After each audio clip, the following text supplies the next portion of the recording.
Bismillahirrahmanirrahim. Assalamualaikum warahmatullahi wabarakatuh. Waalaikumsalam warahmatullahi wabarakatuh. Alhamdulillah wa syukurillah wa la hawla wa la quwwata illa billah. Asyhadu an la ilaha illallah wahdahu la syarika lah wa asyhadu anna Muhammadan abduhu wa rasuluh. Allahumma shalli wa sallim ala sayyidina wa habibina wa maulana Muhammad sallallahu alaihi wasallam wa ala alihi wa ashabihi wa man tabi'ahu bi ihsanin ila yaumiddin. Amma ba'd. Negara kita ini sudah merdeka, dan tujuan daripada kemerdekaan itu adalah melindungi segenap tumpah darah tanah air Indonesia. Itu dilindungi oleh negara, baik penduduknya, manusianya, ya, hewannya, binatangnya, kekayaan alamnya, wilayahnya, itu dilindungi oleh negara, atau dalam bahasa lain disebut dengan kedaulatan wilayah, kedaulatan hukum, kedaulatan ekonomi, kedaulatan rakyat, itu adalah dimiliki oleh negara dan ditanggung oleh negara bersama-sama. Tentunya rakyatlah yang berada di pasukan atau barisan terdepan. Maka ketika kita berbicara kedaulatan negara, tidak terlepas daripada kedaulatan rakyat. Ya. Bagaimana kehidupan bangsa kita ini yang bersama-sama dengan bangsa-bangsa yang lain? Kita tahu bahwa dalam sejarah, ya, pada tahun 1939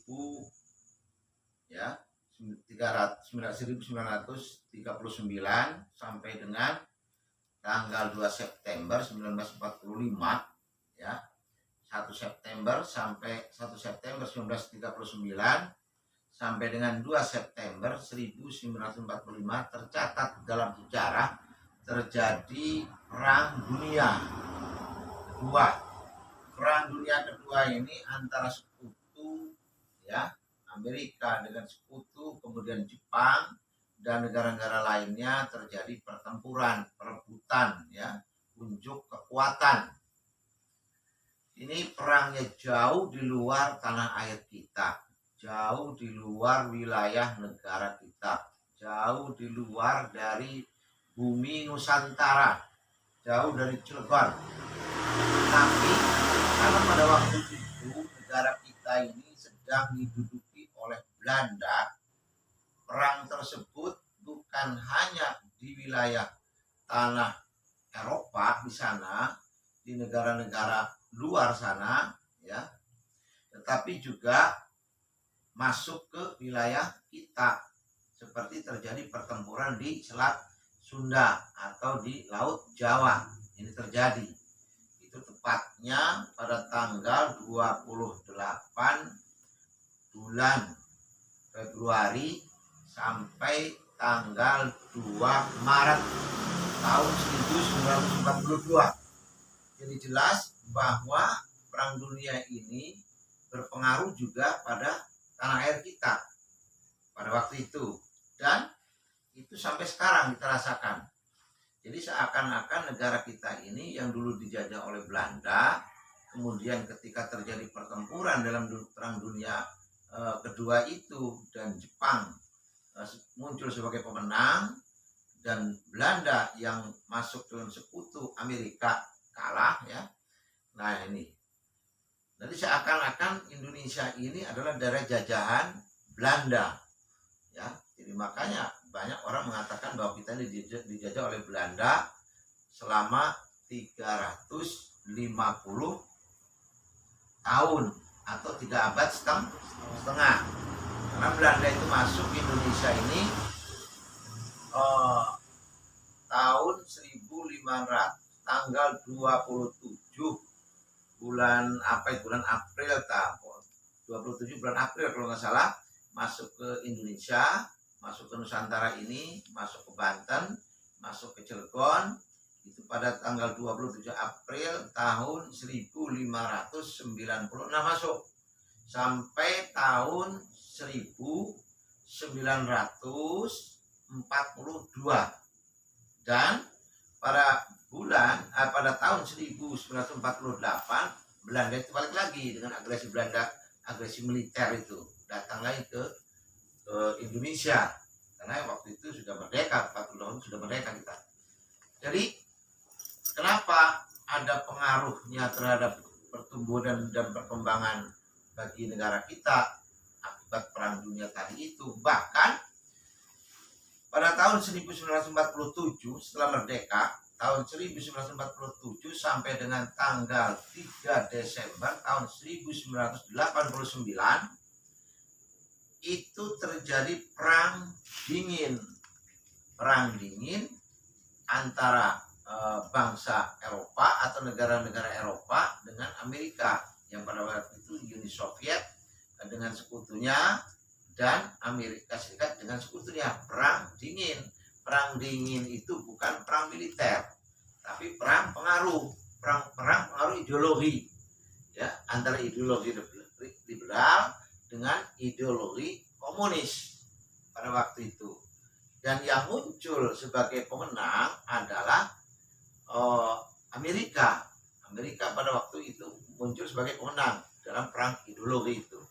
Dan Rusia yang tadinya banyak menjadi negara-negara Uni, ya, kemudian banyak yang memisahkan diri karena pengaruh daripada pengaruh liberal. Artinya Uni Soviet pada waktu itu mengalami kekalahan, sehingga sekarang ini Rusia itu menjadi Uni Soviet itu kayak negara-negara banyak negara-negara Uzbekistan, ya kan? Terus apalagi itu yang mempunyai bahan baku yang dikirim ke KS ini, ada itu saya lupa nama negaranya apa itu, ya. Nah, ini pada banyak memerdekakan diri,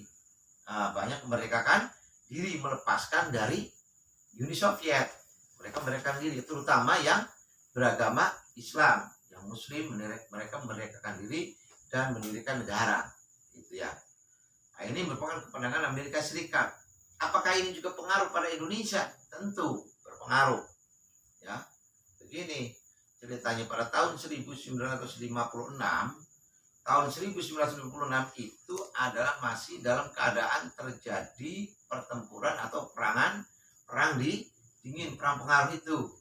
Jadi ketika presiden kita itu datang ke Amerika pada bulan Juni kalau tidak salah itu tahun 1956, Amerika diminta untuk bekerja sama bersama-sama dengan Republik Indonesia. Amerika diminta untuk membantu China, ya, dalam bidang teknologi, bidang ekonomi, bidang budaya dan sebagainya. Tapi Amerika pada waktu itu menolak. Kenapa menolak? Karena pada waktu itu tahun 1950 itu, setelah tahun 1956 itu masih ada bahwa Irian Barat itu masih diduduki oleh sekutu Amerika, yaitu Belanda. Nah, ini dengan alasan itu maka Amerika menolak kerjasama dengan Indonesia pada waktu itu.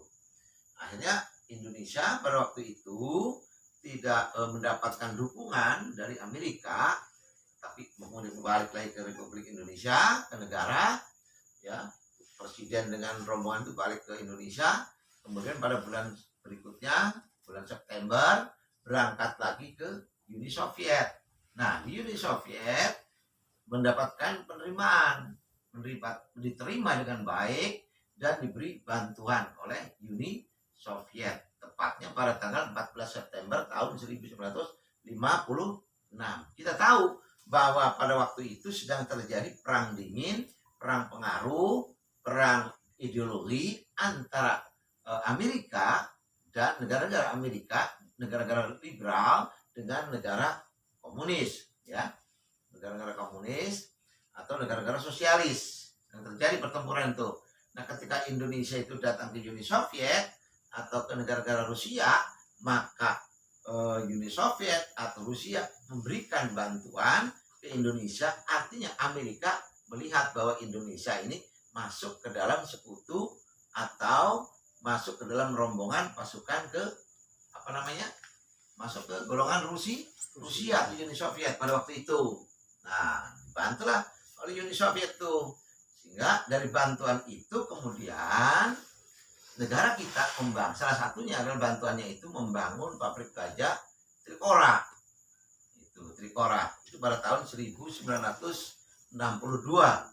Dalam catatan sejarah bahwa tahun 1962 itu bersamaan itu Belanda itu kemudian meninggalkan atau menyelesaikan tinggalnya di yang barat tuh ya udah selesai tuh atau berhenti, ya, mungkin dipulangkan atau pulang atau bagaimana atau dipanggil oleh oleh Amerika dan sebagainya, kita nggak tahu. Dan itu mereka selesai pada tahun 1962. Kebetulan pada tahun 1962 itu pabrik baja Trikora itu tanggal 20 Mei tahun 1962 itu sudah dibangun, ya kan? Sudah dibangun. Tapi apakah kemudian tidak terjadi permasalahan di negara kita? Oh tidak. Karena pada tanggal 30 September tahun 1965 itu atau 3 tahun kemudian setelah setelah pembangunan sedang dibangun ya pabrik baja itu terjadi Gestapo gerakan 30 September dan bersamaan itu juga terjadi Sanering. Kita tahu bahwa negara-negara di dunia ini standar mata uang itu dipegang oleh dolar, oleh Amerika. Gitu. Jadi terjadi itu di situ, terjadi karena pada waktu itu sedang terjadi perang terjadi perang dingin kan, perang pengaruh. Jadi Amerika terus menanamkan pengaruhnya. Jadi yang tadinya itu kerjasamanya itu tentang teknologi dan ekonomi berubah menjadi isu ideologi, sehingga terjadilah di Indonesia itu pada waktu itu huru hara situasi politik di Indonesia tidak menentu karena ada gerakan PKI. Apakah betul atau tidak? Wallahu a'lam. Tapi yang jelas bahwa bantuan itu diberi oleh Uni Soviet pada tahun 1956, ya kan? Itu terus dibangun tuh sehingga pada tahun 1965 itu dihentikan. Jadi yang proyek tenaga-tenaga ahli yang dari Jerman, dari Rusia, dari negara-negara negara-negara komunis itu atau dari negara-negara sosialis itu dipulangkan tuh kembali ke negaranya masing-masing. Yang Jerman dipulangkan ke Jerman, yang Rusia dipulangkan ke Rusia, yang Uni Soviet dipulangkan ke Uni Soviet, dipulangkan semua ke negaranya masing-masing. Karena di Indonesia waktu itu sedang terjadi gejolak atau ketidaknyamanan dalam situasi negara dan itu menjaga hubungan baik antar negara. Nah, jadi stop dulu tuh, hentikan penggunaan baja itu. Tapi kemudian pada tahun 1967 itu terjadi pergantian pimpinan negara dari almarhum Pak Soekarno ke Bapak Presiden Soeharto sejak tahun 1967. Nah, sejak tahun 1967 itu kemudian dilakukan pembenahan dalam struktur negara, ya kan? Ya, bersamaan itu pula dilakukan penelitian ulang tentang pembangunan pabrik baja tuh. Diteliti ulang, dikaji ulang, menurunkan tim ahli baik dari UGM, dari UI itu para ahli diturunkan untuk mengkaji tentang keberadaan layak kan diteruskan nih. Setelah dikaji ulang ternyata layak untuk diteruskan, kemudian pada tanggal 31 Agustus 1970 ditetapkan untuk dilanjutkan bahkan diperluas itu. Maka tanggal 31 Agustus itu ditetapkan sebagai hari Hari Pabrik Baja atau hari lahirnya Krakatau Steel. Maka setiap tanggal 31 Agustus itu dilakukan hari ulang tahun. Kenapa? Karena pemerintah pusat pada waktu itu mengeluarkan PP 35. PP itu adalah menentukan atau memutuskan negara untuk memberikan modal, suntikan modal atau saham itu melalui PP nomor 35 tanggal 31 Agustus tahun 1970. Dengan penyertaan modal negara itu, maka pabrik baja yang tadinya Trikora berubah menjadi pabrik baja Krakatau Steel. Nah, tahun 73, 3 tahun kemudian dilakukan penelitian ulang untuk pengembangannya, ya kan? Itu dilakukan pada tahun 1970 sampai tahun 73. Maka pada tahun 73 itu diputuskan oleh Gubernur Jawa Barat atas perintah dari Presiden untuk melanjutkan dan meluaskan. Maka pada tanggal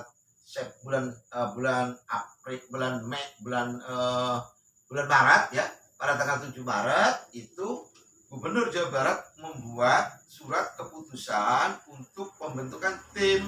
Nah, tim ini bekerja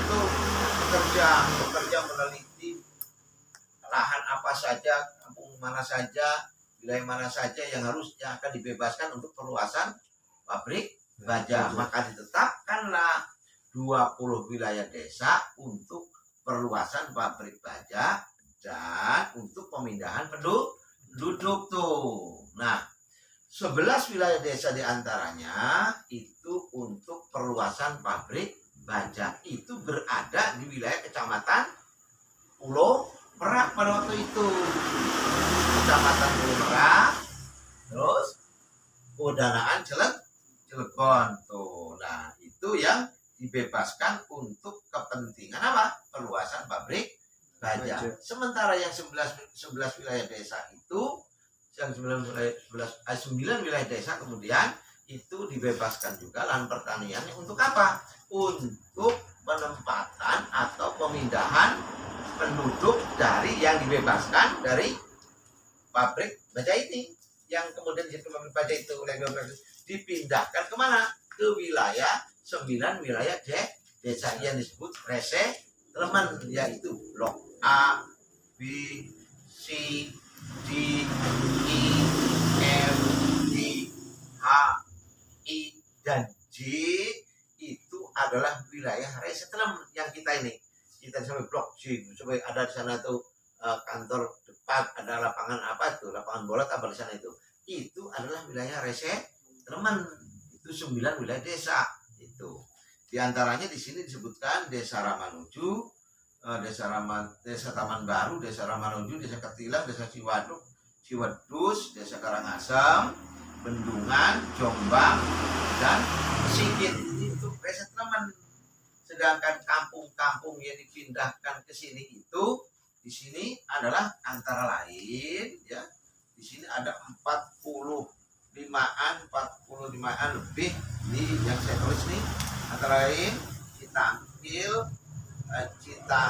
Lembang, Kedung Miri, ya, Jure, terus Kampung Selirit, Lewung Sadang, Gesing, Kubang Batang, Warung Juwet, Lijajar, Samang Raya, Kepuh, Randekari, Rawut Gondang, Brangbang, Bebulak Kulon ya, Kubang Teratik, Kubang Kedung Kangkung, Kubang Sawit, Grogol Pasar, Grogol Sabut, Roeng, Lewung Jite, Tegal Padang, Kubang Lampung, Pabuaran, Sebon Dalem, Kubang Kalak Kidul, Kubang Kalak,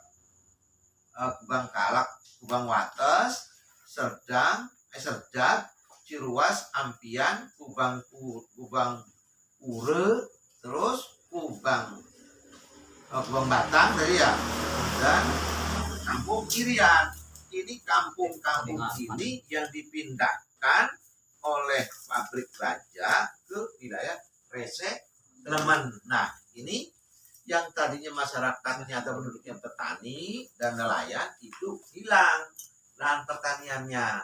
Maka dalam hal ini kita sebagai anak keturunannya nih, sebagai yang dulu di sana tinggal di sana, kita punya hak dan punya kewajiban untuk memajukan pabrik baja Krakatau Steel. mempunyai kewajiban untuk memajukan pabrik baja Krakatau Steel dan grupnya, ya kan? Jadi kita berhak tuh, bertanggung jawab tuh untuk memajukan itu. Maka karena kita punya tanggung jawab untuk memajukan, kita harus kerja di sana, harus kerja di pabrik baja, bukan hanya menjaga, tapi bagaimana kita berperan aktif di pabrik baja. Jangan sampai orang luar yang aktif sementara kita menonton. Kita nggak tahu kemajuan pabrik baja, tapi tahunya kita hanya kemunduran atau kerugian pabrik baja. Maka kita harus maju bersama-sama untuk menjadi karyawan di pabrik baja. Nah ini penting. Dan grupnya baik KPS, baik Latinungsa, ataupun di sana ada KPI, ada KTI, ada banyaklah Multifa dan sebagainya, ada Bluescope. Itu kita wajib memajukan pabrik itu. Untuk memajukannya bagaimana? Nah, kita kerja di sana, kerja di pabrik baja. Nah itu, jadi untuk itu kita nanti sosialisasikan nih. Nanti nih spanduknya dipasang nanti spanduknya dipasang di titik-titik yang telah kita bicarakan tadi itu. Sekian dan terima kasih, mudah-mudahan bermanfaat ini ya. Jadi sekali lagi kita harus dan kita bertanggung jawab untuk memajukan pabrik baja atau perusahaan-perusahaan yang ada di tempat tinggal kita dulu di sana ya.